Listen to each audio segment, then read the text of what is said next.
Years ago, I wrote my doctoral dissertation on the Jesus movement I've referred to earlier, and a bunch of hippies and young people getting excited about the Lord in the early 70s. I read a story in a news article about some hippies that were in Washington, D.C., and this is about 1972, and there were some pastors in their suits, and they were walking by, and these hippies were out giving away New Testaments and just giving away gospel tracts and just talking to people, and they were pretty scruffy looking, looked like hippies. And one of the pastors said, "What are you young men exactly doing here?" And one of the young hippies looked at him and said, "Sir, we're doing what you just talk about." That's called amen or ouch, right? And so one of the things I'm trying to help you see is that we make things harder than they are. Just to have conversations and just talk about Christ to the point that it becomes natural to us because we talk about the things we love the most. And so I want to talk to you in this session about starting with them, starting with those people. You don't have to have mad people skills or unusual kind of chemistry with people or a great charismatic personality. You can listen to them and learn from them. Listen to this passage, a familiar passage from John chapter 4. Jesus had to go to Samaria. He's with his disciples.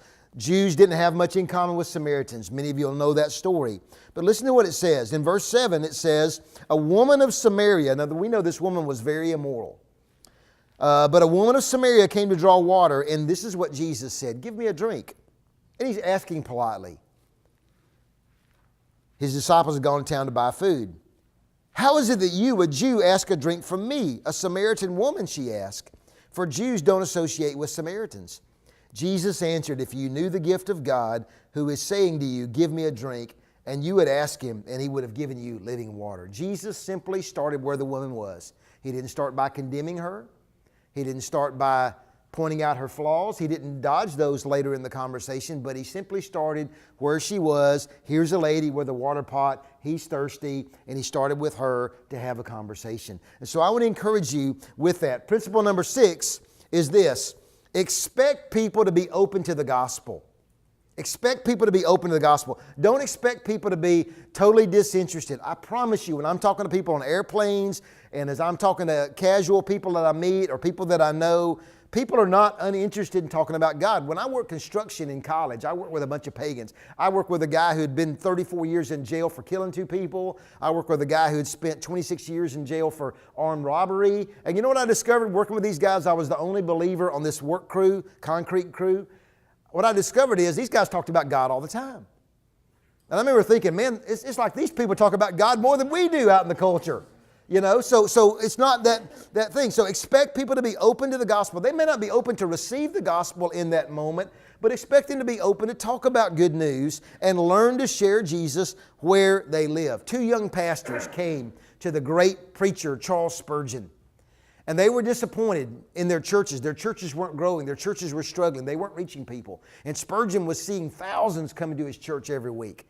And they said to Mr. Spurgeon, "Would you help us know how to help our churches reach people?" And Spurgeon talked to him a little bit, and he said, "Well, I've listened to you. I've heard something of your story. It's obvious. It seems to me you don't really, where you are in your location, you don't really expect God to do anything there, do you?" And they said, "Well, yeah, I guess you're right. We don't really expect much." And he said, "That's why God's not doing anything there.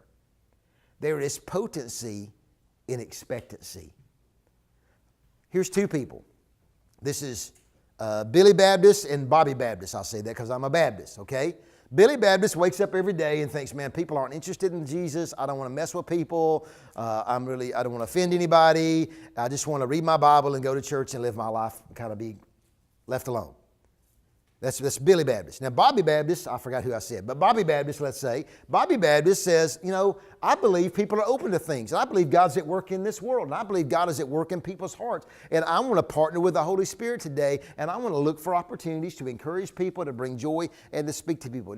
Who do you think is going to be more of a growing Christian over the next couple of years? It's obvious, okay? The one that expects. We're talking about faith here, expecting people to receive the message that we share with them. So I want to give you a practical approach to this, a way to think about this. I gave you some in the last session. This comes from a friend of mine named Jonathan Dodson. He's a pastor in Austin, Texas. He's written several books, Gospel-Centered Discipleship, The Unbelievable Gospel.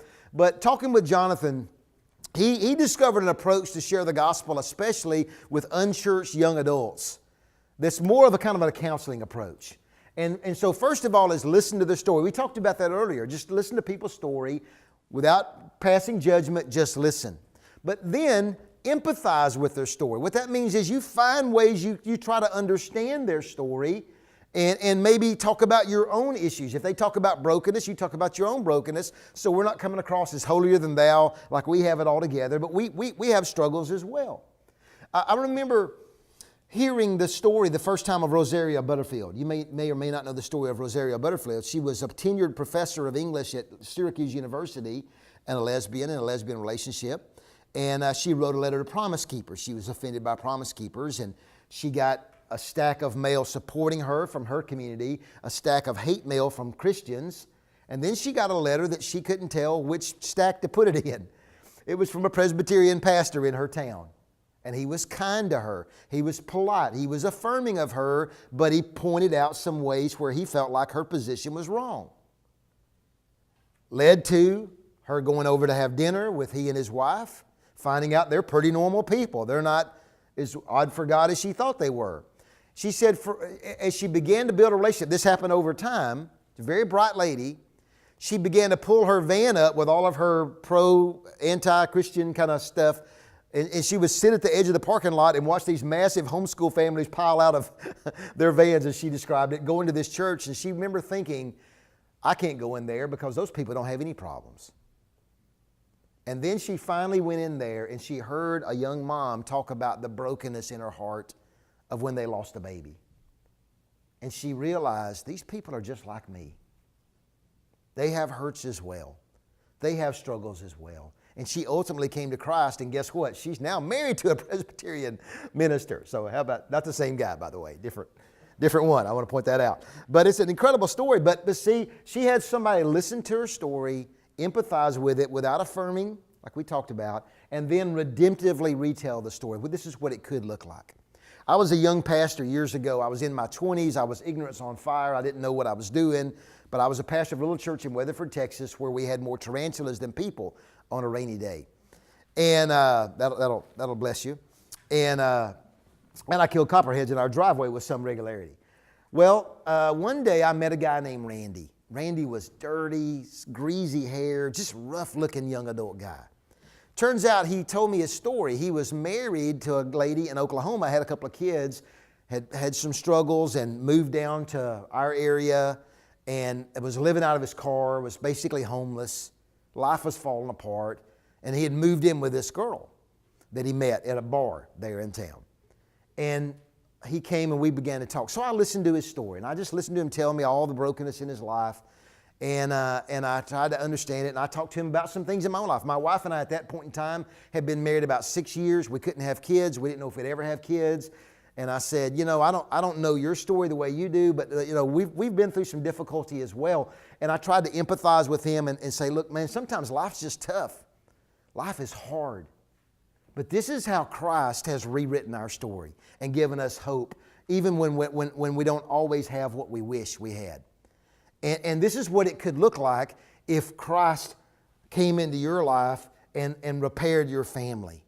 And Randy trusted Christ. And I didn't baptize him at our church. I sent him back to Oklahoma. I found a pastor near where he was from. He connected with that pastor. About a year later in the same town, he had first come down to Weatherford because he had family there. I saw him the next year at a building supply store, didn't recognize him. He was clean, hair was all clean. He's like, remember me? It's Randy. And I'm like, who are you? You look like the Walking Dead last year, and now you look good. And he said, man, I went back, I met with this pastor, I got baptized, I got involved in the church, my family has been restored, I'm with my wife and our kids, and he had just the glow of God on his face. I didn't have this 5 steps to why you shouldn't be shacking up with this girl message to him.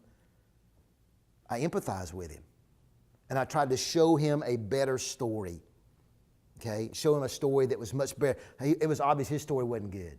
And again, you don't learn this overnight. You don't learn this in a moment. But again, sometimes the way to learn a process like this is after you've had a conversation, you think, okay, next time I have that kind of conversation with someone, this is the way I'm going to approach it. And you learn, okay? We're learning and we're growing over time. So here's the application. Ready? Application is this week, just ask a friend, a coworker, their story.